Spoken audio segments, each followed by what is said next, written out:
पकडा ना त्यसलाई कसं पकडणं पकडा त हातले एउटा हातले पकडा न एउटा हातले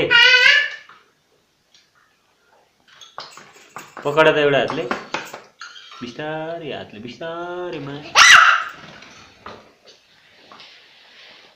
आँट दिने